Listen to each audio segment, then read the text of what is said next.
Walk down the aisle of any supermarket. Scan the shelves. You see hundreds of brands, a kaleidoscope of logos, colors, and promises. You see Pepsi fighting for space against Coke. You see Dove soap competing with Axe. You see a vibrant, chaotic marketplace defined by fierce competition. You have the illusion of infinite choice. But this is a lie.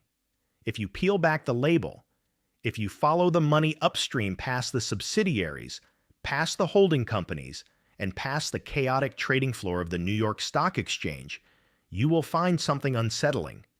You will find that the fiercest competitors in the world are actually owned by the same entity. The airline you fly and the airline you avoided because the ticket was too expensive, owned by the same people. The bank you trust and the bank that failed, owned by the same people. The media company that tells you what to be afraid of, and the pharmaceutical company that sells you the cure, they are all reporting to the same master. We are taught that capitalism is a system of competition, survival of the fittest. But what happens when the fittest decides that competition is actually bad for business? What happens when the rivals on the chessboard are actually being moved by the same invisible hand? There is a company, or rather a shadow triumvirate of companies, that has quietly captured the entire global economy. They do not manufacture cars. They do not drill for oil. They do not write code. They manufacture nothing but influence. Yet, they hold the controlling vote in almost every major corporation in the Western world. This isn't a conspiracy theory found in the dark corners of the internet. It is a matter of public record, hidden in plain sight within the boring, microscopic text of financial filings. It is the story of how a mathematical equation meant to save the middle class accidentally created the greatest concentration of wealth and power the world has ever seen. To understand how we got here, we have to strip away the complex jargon of modern finance and look at the architecture of ownership itself. For most of human history, ownership was tangible. If you owned a farm, you stood on the soil. If you owned a ship, you held the rudder. Risk and reward were physical companions. But in the early 17th century, in the damp, fog-choked port of Amsterdam, something changed. The Dutch East India Company needed more money than any single king or merchant could provide to build their fleets. So, they invented a fiction. They sliced the company into invisible pieces of paper called shares. Suddenly, you could own a piece of a ship without ever smelling the salt air. You could profit from a spice trade you never witnessed. This was the birth of the shareholder.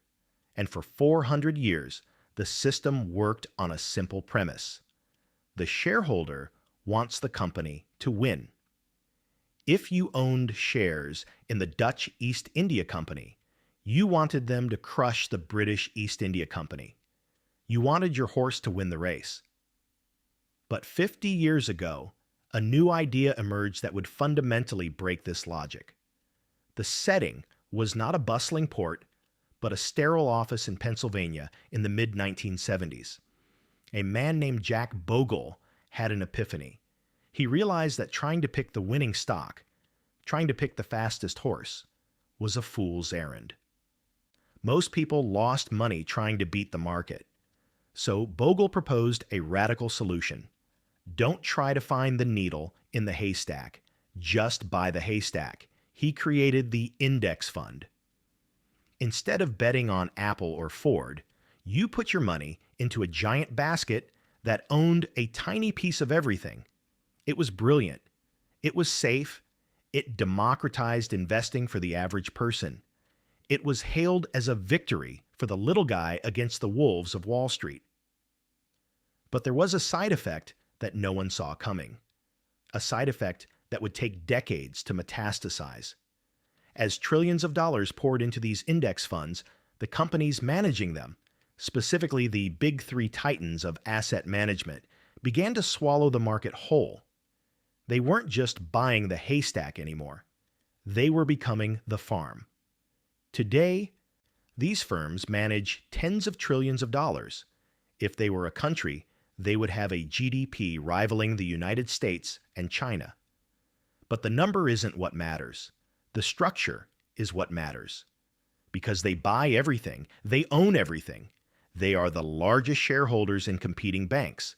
They are the largest shareholders in competing oil companies. They are the largest shareholders in competing tech giants. Imagine you own a lemonade stand. Across the street, there is another lemonade stand. You want to lower your prices to steal their customers. You want to innovate. You want to win. This is capitalism. Now imagine a third person walks up. This person buys 20% of your stand. Then they walk across the street and buy 20% of your competitor's stand. Suddenly, the game changes. This new owner doesn't want you to lower your prices. A price war hurts their profits on both sides of the street. They don't want you to fiercely compete. They want stability. They want oligopoly. They want you both to raise prices, cut costs, and ensure a steady stream of dividends. This is the mechanism of common ownership. It is the invisible force that has turned the global marketplace into a hall of mirrors. The executives running these companies know who their bosses are. They know that if they rock the boat, if they aggressively target a competitor owned by the same giant asset manager, they might find themselves out of a job. Without a single illegal meeting, without a single smoke-filled room, the entire economy begins to coordinate. It is a silent collusion. A cartel that doesn't need to break the law because it is the market. This mechanism explains mysteries that baffle economists. Why have corporate profits skyrocketed while wages stagnated? Why do airline prices seem to move in perfect synchronization? Why does everything feel more expensive and less innovative? Because the owners of the world don't need innovation. They need extraction. When you invest in the whole market, you don't care if Ford builds a better car than GM. You just want people to keep buying cars. You don't care about the quality of the product. You care about the efficiency of the extraction. The dynamism of the market, the creative destruction that drives progress, is replaced by a dull, suffocating stasis. But the power of this invisible company goes far beyond just prices and wages. It reaches into the very fabric of society. Because these firms control the voting rights for all these shares, they effectively control the boardrooms of the world's most powerful corporations. They can shift the culture of a nation without a single vote being cast at the ballot box. By assigning scores to companies based on social or environmental metrics, they can force a CEO to change their hiring practices, their political stances, or their manufacturing processes. If a company refuses to comply, the invisible owner can simply withhold capital or vote out the board. It is a form of government that bypasses government. It is policy enforcement without politics. We see this playing out in the real estate market today. We see giant institutional investors buying up entire neighborhoods of single-family homes, turning a nation of homeowners into a nation of renters. Why? Because a subscription model is better for the portfolio than individual ownership. You are seeing the shift from a society of owners to a society of users. And the landlord is a faceless algorithm managed by a firm that holds the pension funds of the very people it is pricing out of the market. And that is the cruelest irony of this entire story. Where does this invisible company get its money? They don't print it. They don't mine it. They get it from us.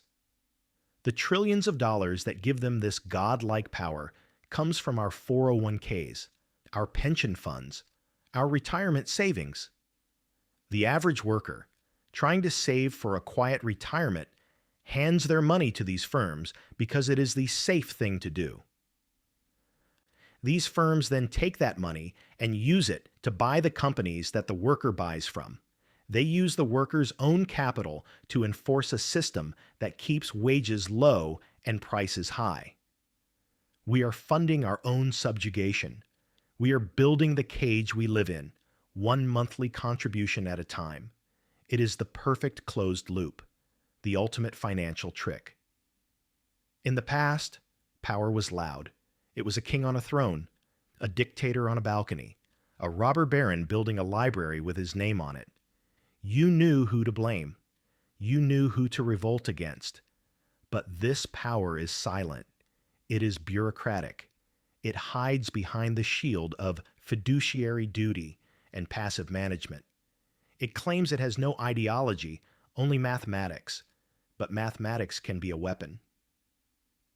And when the equation is designed to maximize the wealth of the asset class at the expense of everything else, the result is a world that looks increasingly like a feudal estate, with a new class of technological lords and a vast population of digital serfs.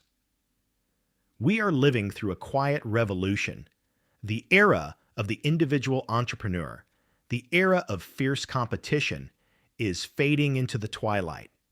In its place rises a new structure, a corporate leviathan that has merged the state and the market into a single, seamless entity. The danger isn't that the market will crash. The danger is that the market will cease to be a market at all. It will become a planned economy, not planned by a government, but by the risk management software of 3 or 4 investment firms. So, the next time you look at the ticker tape on the news, or watch the stock market rise while the economy feels broken, remember this. The numbers don't measure your prosperity. They measure the health of the invisible company that owns the underlying assets of your life. They own the house you rent. They own the debt you carry. They own the medicine you take. And in a very real sense, they own the time you sell for a wage. Understanding this is the first step in breaking the spell. The system relies on your passivity. It relies on you believing that the economy is just like the weather, something that just happens to you. But the economy is not the weather. It is an engine, and engines are built by people. They can be taken apart. They can be re-engineered. The first step is to see the strings, to look past the logos and the brand names and see the singular entity moving the pieces. History doesn't repeat, it reveals. And if you understand the past, you'll see the future more clearly. The question is not whether this invisible company exists. The question is, now that you see it, what will you do with your share?